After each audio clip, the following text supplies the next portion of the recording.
welcome to episode 5 of Nest's A Little Night podcast. Now, to introduce our guests today, we've got 3 very special friends and special members of Nest. First of all, we've got our technical manager and all-around entertainer. It's Scarborough's finest, Callum James Dunwell. Hello. Hello, Callum. Hope you've been performing at Grand Hotel recently. Secondly, we've got our assistant company manager and the quiz master, but I'm not holding a grudge. It's David Parker. Hello, David. Hello. Hello. How are you doing? I'm very good. How are you? You're good. Do you know what? I was all right before this press record, so it's all right. And our final guest, our surprise last-minute guest, but he's going to bring the banter. It's our Northeast's very own Adam Donaldson. Hello. Hello, Adam Donaldson. You okay? I'm good. I'm really Great. good. It's nice to be back on this amazing episode. I'm happy to have you back. So this episode this week is called Hypotheticals. And what we're going to do is present some hypothetical situations. I can't say that word anymore. We're going to put some hypothetical situations about 4 different shows, Sondheim shows. And we're just going to have a bit of a chat and see what would happen if these things in the plot changed and how the story would change. It's all lighthearted. It's all a bit of fun. Obviously, the original work is still existing, and we're not writing a new show. So there's no plagiarism here. Sorry, Sondheim. We'll leave it to the master. So if everyone's ready, should we kick off with show number 1? Let's go. Right. So for my guests, the scenario I want to present to you is this. The baker and Rapunzel meet in the woods, and specifically before the items have been found by the baker and the baker's wife. Now, remember, the baker and Rapunzel are actually brother and sister. Spoiler alert. I should have said that before, shouldn't I? So what would happen if they met before? What's the knock-on effect? Because they never actually meet in the show. Who wants to kick us off? Adam. Well, am I right in thinking in the opening song, does the witch say that she lives in a tower where she'd never be found? Or is that the narrator who says it? I can't remember. Probably narrator. Oh, yeah. I don't think the witch would say where she lives. Yeah, I was going to say. I just feel like... I think didn't the witch say, I hid her where she'll never be reached? Oh, yeah. Yes, she she does. says Yes, that's Yeah, right. if there's any character in that show that doesn't want to give away their address, it's the witch. But I feel like it would just be maybe Rapunzel after Stay With Me, maybe. She's running through the woods. It's sort of got envisaged. She's running through the woods. The baker's there, looking around for whatever he needs at that point. And then sees her and she's like, oh, you all right? Is everything okay? No, this horrible witch has been keeping us up there. And, oh my God, are you... You know the witch? Yes, I know the witch. This is a horrible She's my woman. mum. And then he goes, well, I'm sure you're my sister. I better not fancy you anymore. Something like that. All right. So they've met in the woods. They realise the brother and sister. What's Rapunzel said about the witch? What's going to happen? Callum, do you want to take over on this point? I'm slightly perplexed that you've been mimicking my accent for the past 45 minutes, and your childish jokes have bled into this podcast. I can't help it. Do you know what? First of all, I can't imagine Rapunzel going, hello, like that. Just a Barry chuckle. To me, To you, Baker. They're having a tug of war for the hair. To me, to you. I've forgotten the question, to be honest. Right, I'll just pose it to the group. So basically, Rapunzel's now met the baker. They said hello. They've realised they're related. What's going to happen? What's she going to say about the witch? Is she going to warn the baker? Or is she going to be like, actually, she's all right if you get to know her? Or what do you think? So he knows that he's been given the task by the witch. So he knows what he's the baker... after. Yeah. So he will see her golden hair. Yeah. That's one of the things. So he will be like, ooh, I need that. So he'll be thinking that he needs to get her talking. All right. So he'll just get the trimmers out and be like, hey, over here. See, he is from Scarborough. You'll go all Sweeney Todd. Come here. Yeah, I see that. I think that she'd be like, "Get off my hair," and then like say the witch is like, "I'm a sister," and say like the witch has trapped her. Blah blah blah blah.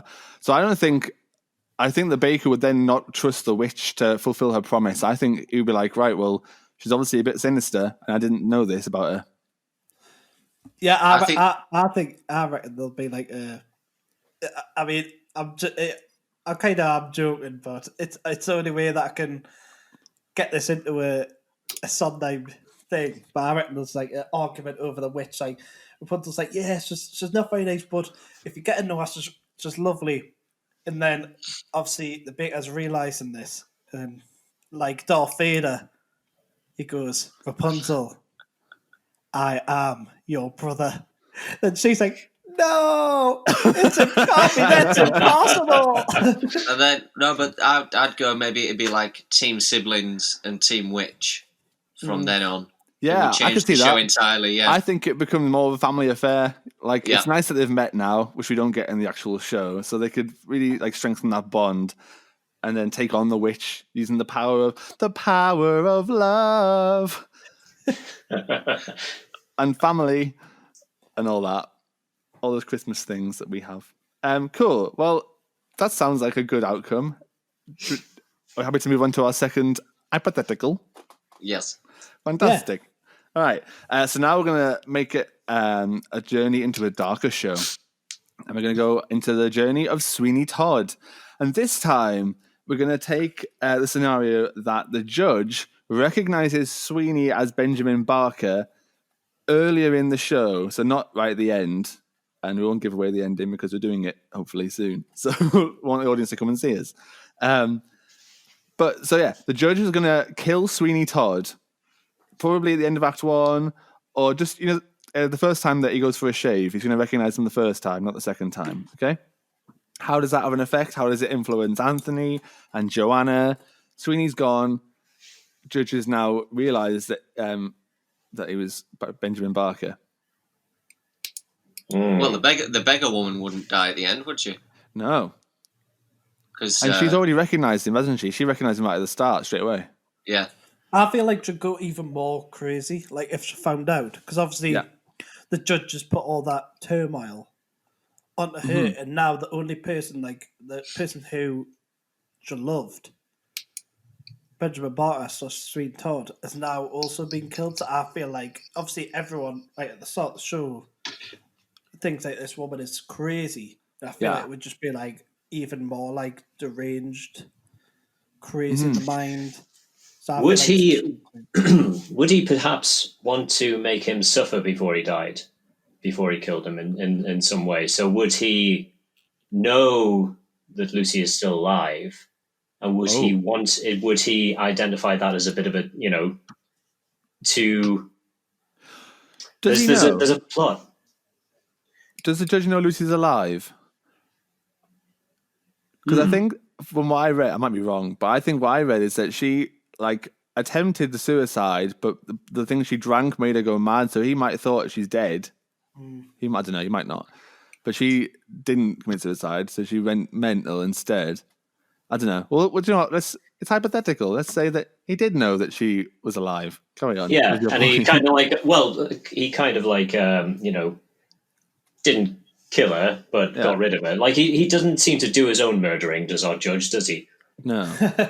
He gets other people to do it. Maybe he did want her taken care of. Or it depends how he kills Sweeney, really. Because if it's like a slow death, maybe you'd bring Lucy in and do the big reveal and be like, that's your wife. Oh. Geez. And then he's like, and then he just dies. That's the last thing he sees. It's like, oh no, she's alive. All right.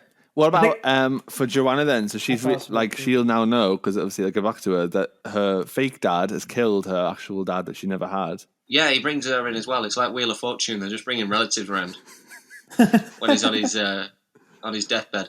Well, then perhaps it turns into the Joanna show. Yeah. Maybe that's your act 2 right there. We know that she has it in her to kill somebody. Yeah. Yeah, it's like an episode of Bullseye. It's like the judge is Jimboing. Let's see what you could have won, and then you bring all the relatives around. Wow.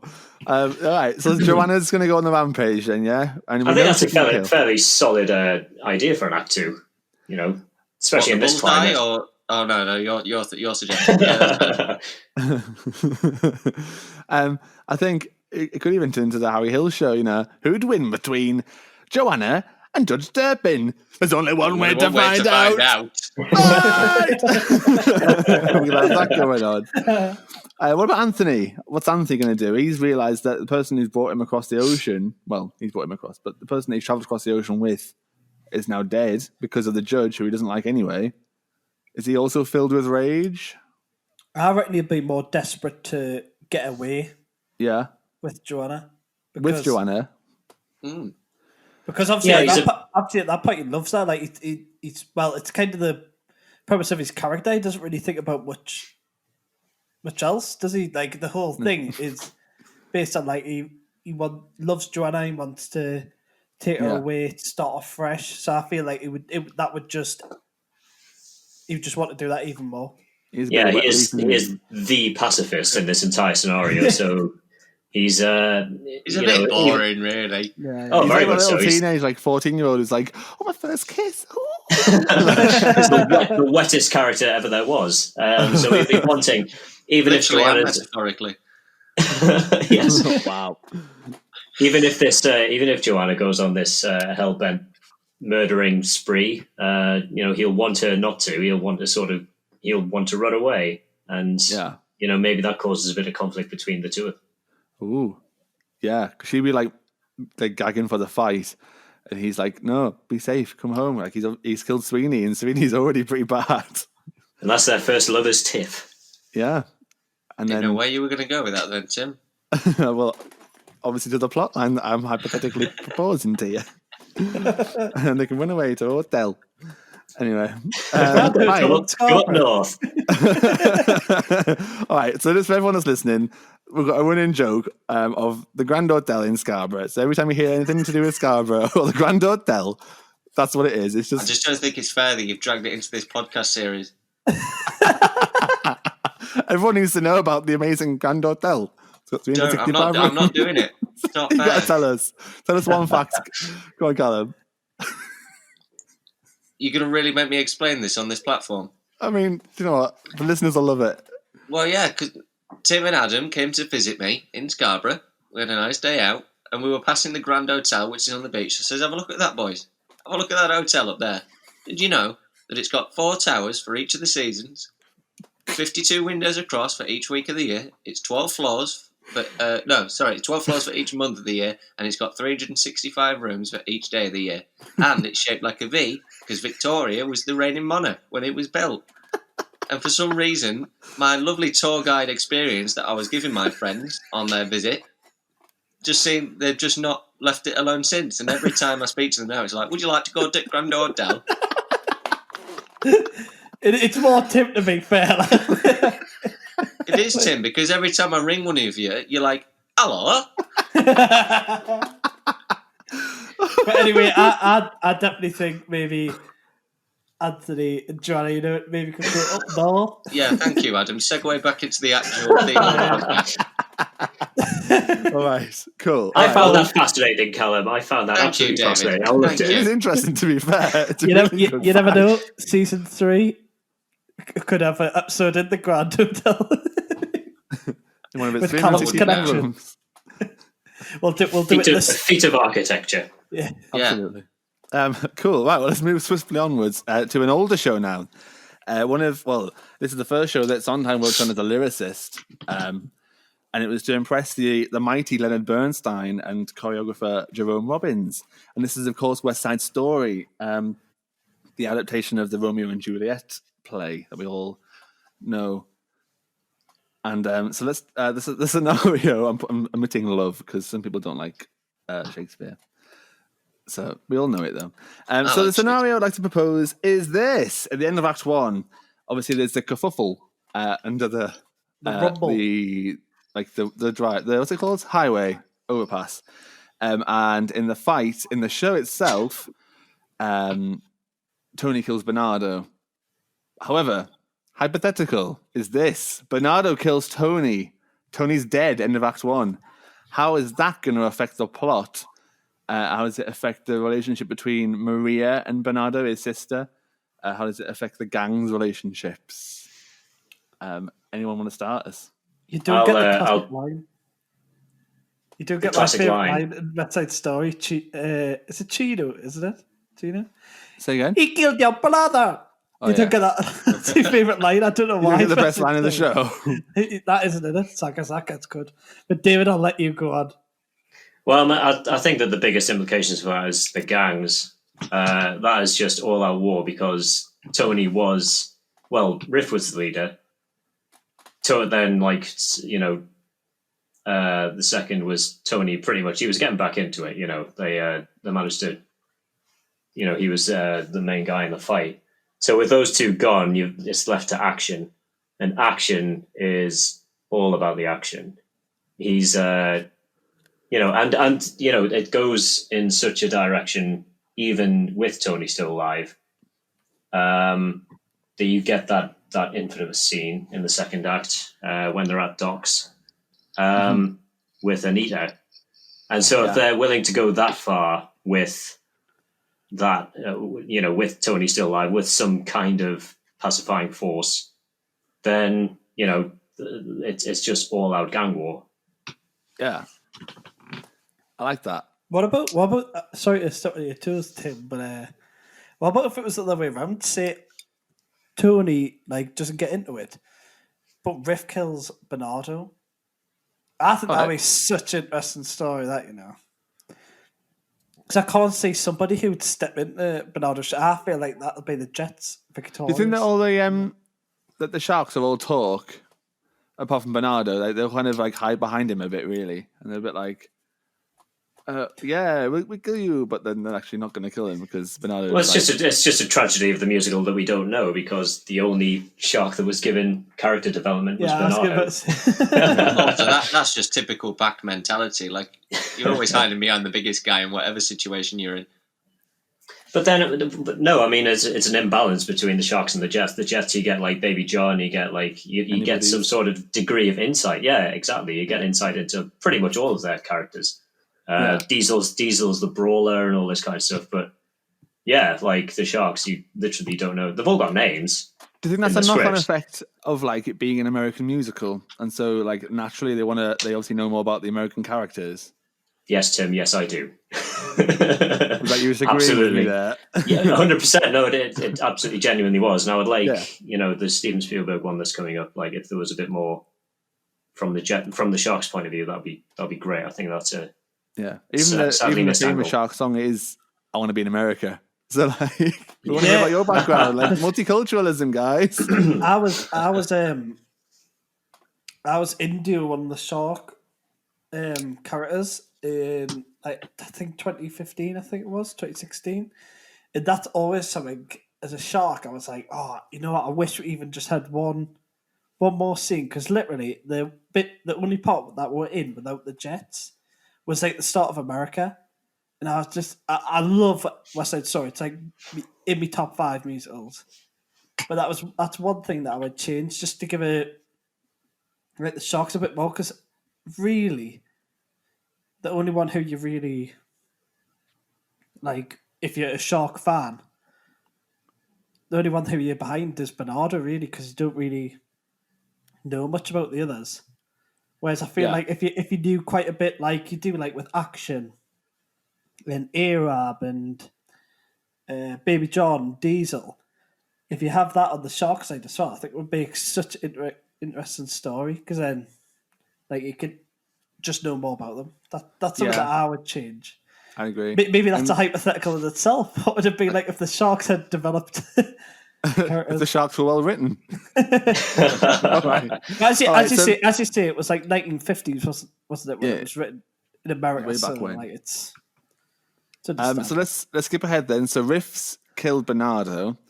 Obviously, the end scene then. So Anita's falsely said that Tony's dead, but obviously he isn't dead because he's alive now. So what's going to happen at the end? What's the conflict? What's the big twist at the end? The Shakespearean twist. There needs to be a new twist, I guess. On the spot. This is the way to do it. On the spot. Big question like that. Prolonged silence. Tony and Maria live happily ever after. Hey. And there's peace. There's peace in the Bronx. I feel like I couldn't live with someone that's killed my brother. I know she is a bit like that anyway. But like, yeah, I think Tony'd still be dead at the end. Oh wait, hang on, who's dead? Oh no, wait. Oh no, Riff's killed. I think Riff's still dead at the end. Sorry, because they're all going to go after Thingy. So I reckon. Yeah. I don't know. I'm going to make it on the spot here. See if he's later, but maybe like they still do the trick at docks, and they're like, you know what, we're coming after the one who has been with Maria. So like they run through the streets. Riff's run to tell Tony. Chino's there with the gun ready. Boom, big twist. Maybe, I don't know. Hypothetical. Yeah. I'm going to propose another one. Oh, go on. Sorry, go on, David. You go first. I was just going to say, I think that you do get a hint that Maria likes Tony more than her family, kind of thing. Like she's always wondering why all this fighting, etc., etc. Yeah. So maybe those two run away. I think that's probably their feelings. I mean, they're effectively married, right? I mean, they have that scene where they have that sort of unofficial marriage. Yeah. So they're stuck together, right? So I think that there's nothing really tying them there apart from Maria's family. I think they run away, and there's still, brawling, and everything goes on and on and on for decades. And West Side Story 2 is those two living in like Alaska. El Camino style. Yeah. What about, I'll wrap it up with one more suggestion for this story. What about that the Jets wipe out all the sharks and it becomes a giant metaphor for America, like basically not allowing anybody in and wanting to control the world? So you've just turned them into the Republicans. Essentially, yeah. And then it segues nicely into Trump the musical, and then we can get a continuation. We're going to take New York. We're going to take it back. It's going to be fantastic. The best in the world. Make America great again. David, your impression? I don't have a Trump impression. I can never do it. That's disappointed, David. That's no, would I? Up there nicely. I know you did. Teed up everything. No. Okay. Swing and a miss. We'll go to our final hypothetical of the night then, and this one hits real because it's a show we all love dearly, and it's a Sunday in the Park hypothetical. And the situation is this: it revolves around Act 2. So Act 1's happened exactly as is. Happy days, no changes needed there. Act 2 starts with the famous chroma loom scene, and that obviously goes wrong in the show. But what if the chroma loom did not break? What happens if the chroma loom was a great hit, a great success? It's a hit, you could say, as another Sondheim song would also say. Well, then it wouldn't be a Nest version of the show. Wouldn't be a Nest version of the show. We never got the chroma loom to work. Tell the story, David, because I remember this so well. It used to work. It worked in the interval when I'd set it up every bloody time. As soon as it went on that stage, though, it just wouldn't do it. Do you know what the funniest part of it was, though, right? Obviously being on stage for it, when we're taking it off, like I could hear Callum going, when it was working in the interval, as he was like picking it up and taking it off, that's all I could hear Callum saying. It was working in the interval. I don't know why it's not worked out. So, for anybody who didn't see it, sorry. That's right, go on. That's exactly what I was going to say. You go, David. We basically worked out a tethering thing. So our chroma loom was effectively an iPhone. We had George inventing the iPhone as some sort of Steve Jobs kind of analogy. And so in the middle of the stage, we had an iPhone, and we had a phone off stage tethered to it, which would display certain things at certain times, which Callum would be controlling. It would always work when the phones were side by side, but it would never work once the phone went out on stage. It was almost as if 10 feet was not, it was too far a distance for the tethering to work. On reflection, what you needed was me sat behind the big cabinet that it was sat on with the laptop. Yeah. Playing all these different animations. David, do you remember the best thing about our Chrome Loom was David's ingenious idea of why it was the iPhone. Do you remember what it was, David? It was the flashing lights. So yes, Yeah. this is right. So the chromalum is referred to as having flashing lights and all the rest of it, lasers. And the way that an iPhone works or any screen works, LED screen, is as tiny little dots, all calibrated to certain colors, which displayed when you look at the full thing, it's a picture. Which is exactly what pointillism is. So there was that sort of analogy as well. That's also why we went to. I'm so glad to get this off my chest 2 years later. Nobody has ever picked no up one on saw this. it, so no one's going to hear the genius. So it's just a nice. That's the only reason I chose this topic was so we can get that bit in. So everyone now knows the genius that is David Parker. It was a genius idea. It was just a total logistical nightmare. It didn't translate on And a stage at technical all. nightmare. It's okay. Yeah. If it worked, though, it would have been phenomenal. Like, that would have been so If good. it worked, you would have got an award for best technical design, David. He sweeps across the board with his awards these days. Which nicely segues into what if it worked in the show itself. So what happens if it did work? What's going to happen? So George becomes a success, maybe? I Does he just bother? love. Yeah. I love the thought of George trying to sing, putting it together about how difficult the art world is, and everybody just coming up to him trying to get his commission and trying to sort of like, he's just, will you go away? I'm trying to sort of tell the audience how difficult the art world is, and you're all here asking me for stuff, and you're throwing your money at me. Yeah. Come on, bask in my success later. I'm singing right now. It's my Because- 11 o'clock number. So do you think George is the kind of character who would then accept the success? Would he say, okay, right, I've made it? Or do you think he's a bit like Act 1 George in the fact that he never thinks he achieves perfection, even though he's achieved a success? If it does work, does he really care that the audience like it, or does he want it for himself? I think he's straight on with Chromaloom number 8. Right. He's not messing around. He's cracking on about the big bucks. Yeah. I Right. think it depends. I think something that I got off George Act 2, he cared, whereas George in Act 1 didn't really care about what other people said to an extent because he was so into his art. I feel like George Act 2 cares a lot about what other people say. But Like, that what says he a wants lot to about impress a lot of society, people. not as much as it does the show, because people care what other people think far more now than they did, Yeah, I agree. Prior to the era that we're in now. Yeah, so I feel like he would just want to strive. Probably, as Callum says, like go straight to something else, make it bigger, better, and he wants every single person to be like, yeah, you've smashed this. Yeah. Amazing work. So then he has no need to go back to the island of La Grangette, does he? That's my best French accent. Because he doesn't need his inspiration. He's already achieved success. So what's the moral of Act 2 then? Because the moral of Act 2 currently is like basically be the opposite of Act 1, George, and like don't do it for the money. Do art for you. It says don't worry if what you're making is new. Let others make that decision. So essentially, do what's right for you, not what's right for others. I mean, it depends. Yeah, I mean, you could say perseverance does eventually work. Okay. Yeah, if you Nice keep thing. at it, you'll eventually find the perfection that you've been desiring and working at for, as long as you have. You could say that as the moral of the story. I mean, what's the moral of the story now? Is art ever perfect? Yeah. Perfection is unattainable, I would say. Working hard beats talent when talent doesn't work hard. Oof. Keeping at it. Chromaloom number 1, 2, 3, 4, 5, 6, 7. He's finally got it. He's finally got his own identity outside of the shadow of Georges Seurat.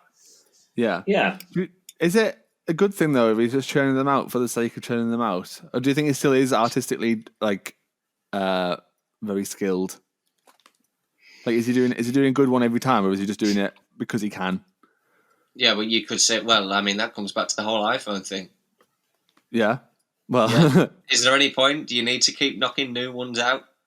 and it also comes back to modern music these days. There's a lot of like songs that are churned out for the sake they don't really have a story or anything like to say.